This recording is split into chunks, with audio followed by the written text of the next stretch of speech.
But as far as Full Gear does go, this coming weekend is the AEW Full Gear pay-per-view. We're going to give you our predictions on who we think could be walking out a little victorious at the pay-per-view. So far, 11 matches have been announced for Full Gear. We're not going to predict the finals of the title tournament or the Eliminator tournament because we don't know who Ethan Page is facing. But as far as the first match that we've got does go, we have Sting and Darby Allin taking on the team of Jay Lethal and Jeff Jarrett. I'm going to say, and I'm most likely going to be wrong here. I'm going to say Jeff Jarrett and Jay Lethal pick up the victory. Who you got? It's kind of a tough one because if they really want like Jeff Jarrett to like do more matches after this, I feel like you probably have to go with Jeff Jarrett, Jay Lethal. Mm-hmm. That's what I'm And thinking. also, as far as who I would like to win, I would say Jay Lethal and Jeff Jarrett because like Jay Lethal cannot take another loss on a pay-per-view. Mm-mm. He can't. I don't think so. But as much as I would like to see them win, I don't think it happens. So I'm gonna have to go with Sting and Darby, unfortunately. Moving forward, the next match we do have, it's Dr. Britt Baker, DMD, taking on, can you say the returning Saraya, even though she's not really like returning to AEW, but she's returning to the ring for the first time in like 5 years. So Saraya can't lose. Yeah, I'm probably gonna have to go with Saraya on this one. It's her first match in like 5 years, I would say. 17, 18, 19, 20, 21, 22. Yeah, 5 years. So I'd probably have to go with Saraya on this one. Yeah, I mean, It's gonna be a super safe match though. oh, for sure. And Britt Baker will be fine taking the loss. Yeah, Britt, she's like one of those names where if you beat her, it's not gonna affect her that much. Exactly. So as we move forward, we got a cage match. It's Jungle Boy Jack Perry taking on his old best bud, Luchasaurus. Honestly, I'm going to go with Jungle Boy here because I think Jungle Boy needs the win. Luchasaurus, whatever. But if they keep trying to tell us that Jungle Boy's the future of this company, he needs to get some damn wins. He's been losing way too much. I'm going Jungle Boy. Yeah, I'm gonna go with Jungle Boy as well. And this win could also help him look strong against Christian Cage whenever like Christian Cage is medically clear and whenever they decide to do that match. It can really like hype up this rivalry even more. Like, hey, like, I beat your boy Luchasaurus, so you can't fight for me anymore. Right. Thing. Moving forward, in our first of 6 title matches, it's a triple threat match just announced tonight. The TNT Championship will be on the line when Wardlow defends against both Powerhouse Hobbs and the Ring of Honor World Television Champion Samoa Joe. Who do you got? You take it first. I don't really know why Joe's in the match. I mean, I get it. Like he attacked Wardlow, but like he's already like the Ring of Honor TV champion. I mean, I feel like it would make more sense if they like merged the belts together. Right. If they were going that. But honestly, I'm gonna go Hobbs. I think Hobbs will win. That's who I want to win, but honestly, I think Wardlow retains by pinning Hobbs. Joe looks strong, and then we just go on from there. But the whole thing is like Joe's in the match because he, quote, attacked Wardlow. What did Wardlow say? I want all the belts. He said all the belts in AEW. He didn't say Ring of Honor as well. So is that Tony Khan silently telling us Ring of Honor is just part of AEW and screw trying to make it its own thing? I don't know, but I'm going Wardlow. Speaking of Ring of Honor, the Ring of Honor World Championship will be on the line when Chris Jericho defends against 3 other men, Bryan Danielson, Claudio Castagnoli, and Sammy Guevara. We kind of talked about this earlier already. I say Jericho retains. Yeah, I'm gonna go Jericho retains as well. And I've said this a few weeks ago. They should have done a 6-man tag. They should have done a 6-man tag where you have Danielson, Claudio, and Wheeler Yuta against Jericho, Daniel Garcia, and Sammy. It would have been an easy way to like set up Jericho's opponent for Final Battle. Mm-hmm. For example, like Exactly. Claudio.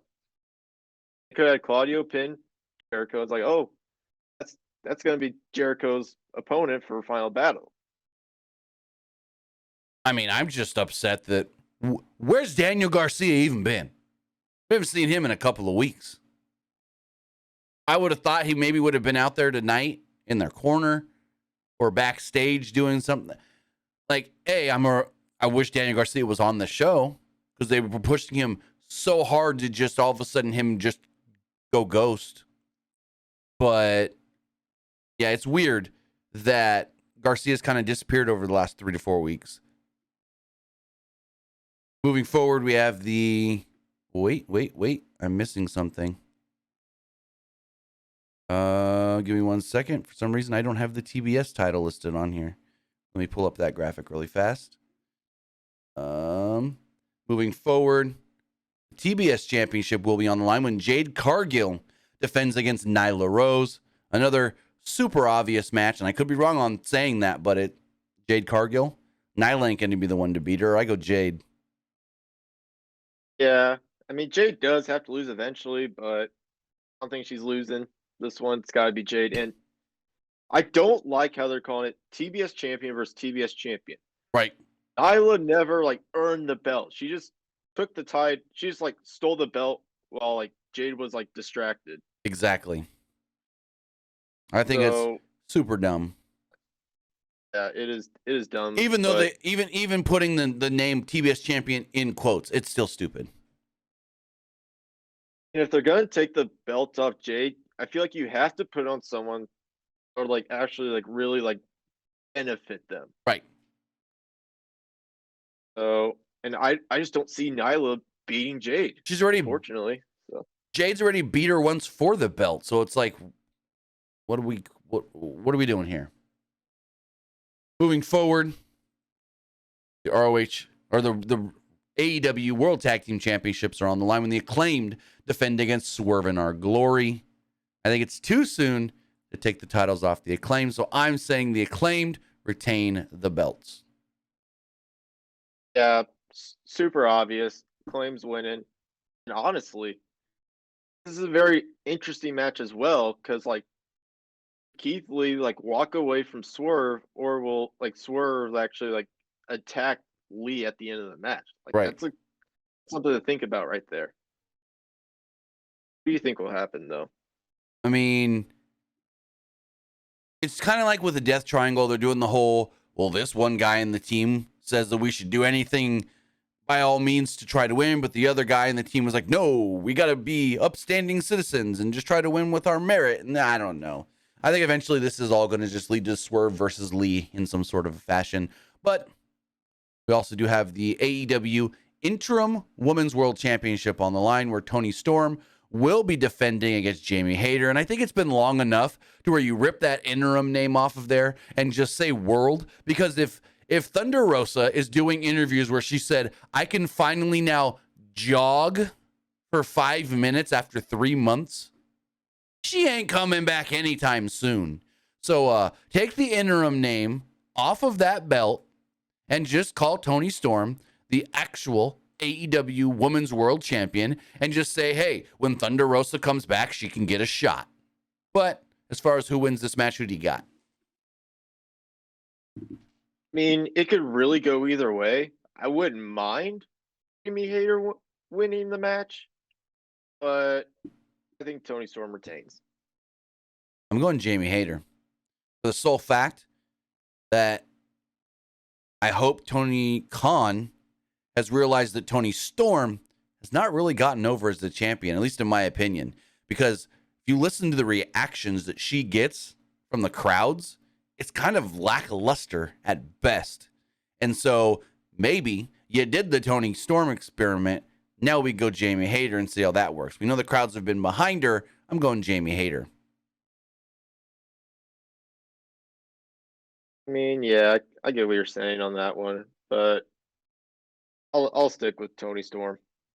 I mean, you're probably right, but moving forward, The AEW World Trios Championships on the line. It's the Death Triangle. Pac, Rey Fenix, and Penta El Cero Miedo defending against the Elite Kenny Omega and the Young Bucks.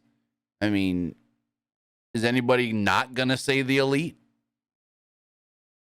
I mean, it's got to be, right? I mean, it's got to be Elite. I mean, they never lost the belts. They had to relinquish them because of the backstage fight with Punk. Mm-hmm. I think Tony Khan puts the belts back on them.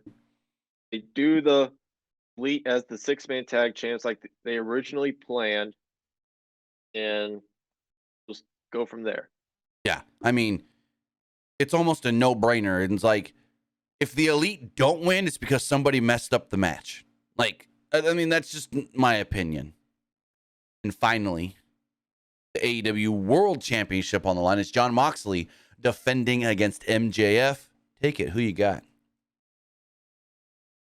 It's got to be MJF. It has to be. Because AEW wants to keep this guy around longer. You got to put the belt on him. You got to put the belt on him. Show MJF that you really care about him. Say, hey, we don't want you to leave in 2024. We'll put the belt on you. Just don't leave. Right. I'm going MJF as well. I mean, I said it earlier. I think in the end, it's going to be MJF cheating with the Firm, helping him to win this match. And then you're going to have MJF looking like the big badass champion with all these guys surrounding him at the end. I mean, it's good. It could lead to a good visual closing out this show with either, MJF, the Firm around him standing over Moxley, who is just beaten, or Moxley's gone and the Firm has MJF up on their shoulders or something. But I think I'm going to go. He's not lying when he says I won't use the diamond ring, but he hasn't. He keeps so here's the thing. He keeps telling Stokely, don't attack Moxley. I want Moxley at 100% for the pay-per-view. But he never says, don't show up at the pay-per-view to help. Don't try to help me on Saturday. He's never said that, if we actually really think about it. He keeps saying, don't attack Moxley before the show, but he never says anything about Full Gear. He never tells them what to do or what not to do at Full Gear. That's why I really think this is all swerve. He told them, beat me up to make it look like we're not working together, but we really are. But with that, guys, those are our predictions for AEW Full Gear. And there's something that I listened for while we were doing this, and it was, that's obvious, that's got to happen. So am I wrong in thinking that this is a very predictable card? Or we at least assume that it's a very predictable card? I mean, for the most part, yeah, but you never know, though. I mean, there's some matches where you think this has to happen, but at the end, it doesn't. Right. So with that, again, AEW Dynamite or AEW Full Gear comes to us this Saturday. We will be live after the show running it all down. And if we do hear anything else regarding Full Gear, we'll bring it to you right here. Pro Wrestling Unlimited.